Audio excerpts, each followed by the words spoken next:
The cut is clean. Not jagged, not frantic. Clean, like someone took their time. A phone cord, severed in a quiet Virginia bedroom. November 1994. Whoever did this didn't want to be heard, but the room behind the cord holds something investigators won't be able to explain for 29 years. 49 wounds, no forced entry, nothing stolen, and a 2-year-old girl who survived 2 days alone in the house. No name. No motive. No connection to the woman lying in that bedroom. Just a profile in a database. Waiting. This is the story of an unremarkable man, and the decades it took to make him remarkable for the worst possible reason. Robin Lawrence was born in 1957 in Ithaca, New York, and raised in Syracuse by her parents Jesse and Robert, alongside her siblings Mary and Robert. As a child, she won a drawing competition at the Everson Museum, the first of many. She could take a blank canvas and create something beautiful. It's incredible how talented she was, her brother Bobby told People magazine. After Nottingham High School, Robin studied at Carnegie Mellon's College of Fine Arts, designing medallions, including a Martin Luther King Jr. Peace Medal. In Washington, D.C., she met Ali Lawrence. They married in 1989, moved to Virginia, and in 1991 welcomed a daughter, Nicole. By 1994, Robin was 37, director of advertising at Merchants Tire and Auto Center in Manassas, and at home, Nicole's whole world. The family lived on Rica Lane in West Springfield, the kind of street where neighbors waved from their cars and Saturdays meant cut grass. Nothing about that week looked different. No arguments, no calls to police, no warning. Just a Friday evening, and a phone that wouldn't stop ringing. There was no forced entry, no stolen property, no witnesses. Just a woman stabbed 49 times in her own bedroom, and a phone cord cut with precision by someone who'd thought ahead before he ever lost control. Ali Lawrence was in the Bahamas for work that weekend, a US Air executive, business travel routine for the family. Friday at 6:30 p.m., he called home. No answer. He told himself Robin was busy, that Nicole was being put down. He called again. Nothing.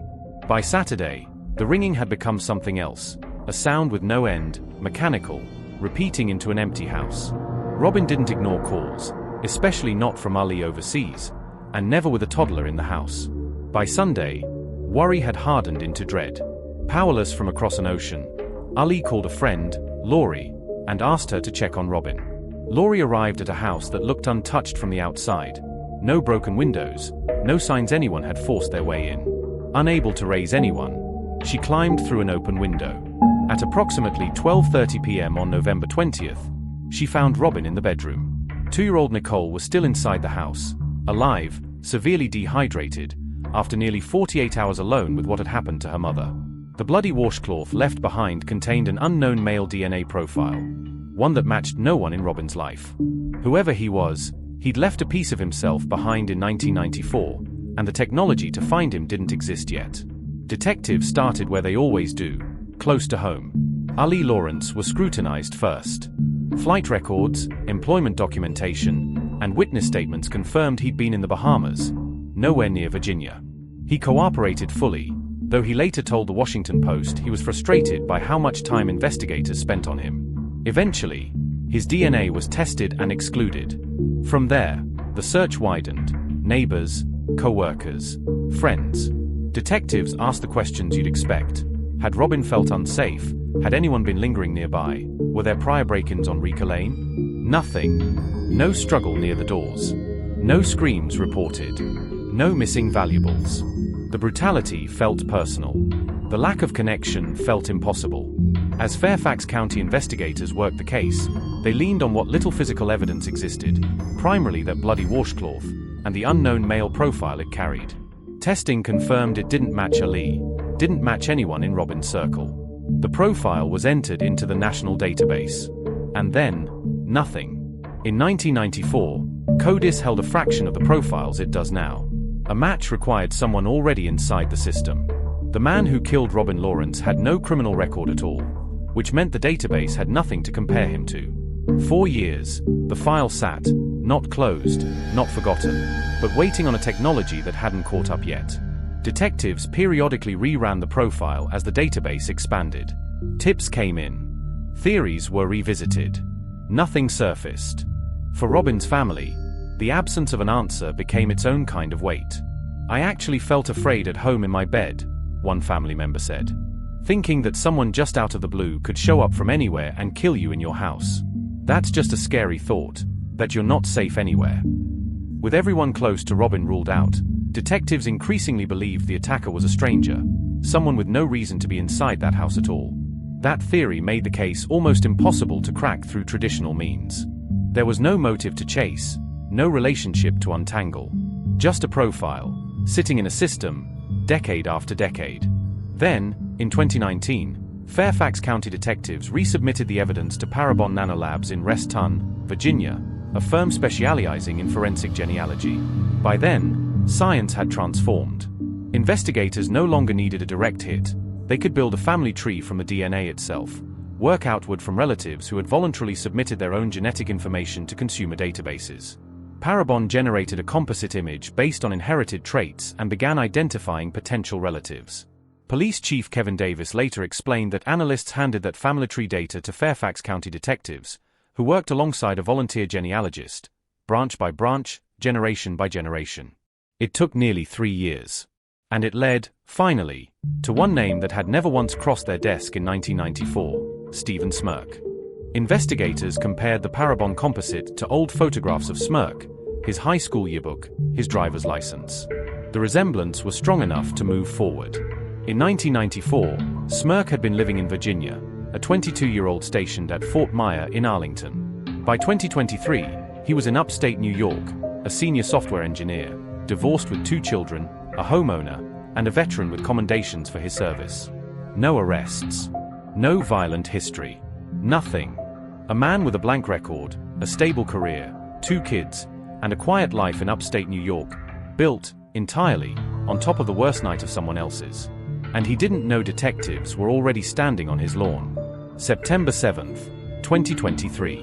Nearly 29 years to the month. Detectives travel to upstate New York. They find Stephen Smirk outside his home, taking out the trash. No warrant. No raid. Chief Kevin Davis later described it simply. They engaged him, talked, observed, and asked for a DNA sample. He says yes. Hours later, before the lab even runs the test, Smirk calls one of the detectives. He tells them he's already walked into the local police station. He says he's the one who killed Robin Lawrence. Inside the interview room, he talks. He says he broke into the house intending to kill someone. Not Robin specifically. Just someone. "I knew that I was going to kill somebody," he says. "Something inside of me just compelled me to do it." He was 22, stationed at Fort Myer. That night, 2 beers, a dose of ephedrine, his white Chevy pickup driven to West Springfield, an area he knew because a friend lived nearby. He pried open a sliding glass door with a branch. He went inside. He didn't know whose house it was. There could have been 50 people in that house, he tells them. "I wasn't even thinking about that." Robin fought back. She clawed at his face. He cuts the phone cord when she tries to call for help. He stabs her 49 times, what he calls combat training. Afterward, he throws the knife off a bridge into the Chesapeake Bay, returns to the barracks, showers, discards his clothes. He shows no remorse for Robin or her family. "I felt bad that I did it because I knew someday my personal freedom would be affected," he says. And then, "I honestly believe that if it wasn't for my wife and kids, I probably would be a serial killer. I'm a serial killer who's only killed once." This is the unremarkable man, the framework this case keeps circling back to. Not a monster hiding in plain sight by cunning, but by sheer ordinariness. A man who built a life so average that nothing about him ever pinged a system, raised a flag, or drew a second look, for 29 years. System failure passage. For nearly 3 decades, the only thing standing between this case and resolution wasn't a cover-up or a missed tip, it was infrastructure. CODIS in 1994 held a small fraction of today's profiles, and a match required the suspect to already be in the system. Smirk never was. He had no arrests, no convictions, nothing to flag him. The technology that ultimately found him, consumer genealogy databases, didn't exist in any usable form until decades later. The open question Fairfax County has never fully addressed publicly. How many other cold cases from this era sit on the same shelf, waiting on the same unbuilt family tree, for a suspect who has no reason to ever be checked again? Stephen Smirk was arrested and extradited to Virginia, charged with second-degree murder in Fairfax County. Rather than go to trial, he entered a guilty plea, finally, on the record, admitting responsibility for killing Robin Lawrence in November 1994. In March 2025, he was sentenced to 70 years in prison. No jury, no prolonged trial, just a courtroom acknowledgement of what Robin's family had waited almost 3 decades to hear.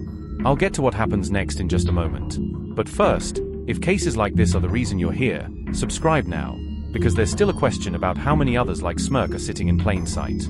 Robin Lawrence was 37, an artist, a mother, a woman whose work still hangs as proof of who she was before any of this happened. Her daughter Nicole grew up without answers for most of her life.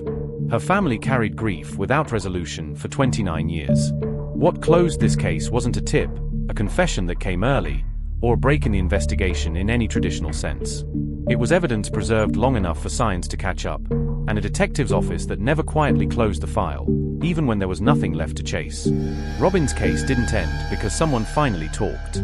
It ended because a database that didn't exist in 1994 eventually did, and a man who'd built an entire second life on top of that night had no idea it was already closing in on him.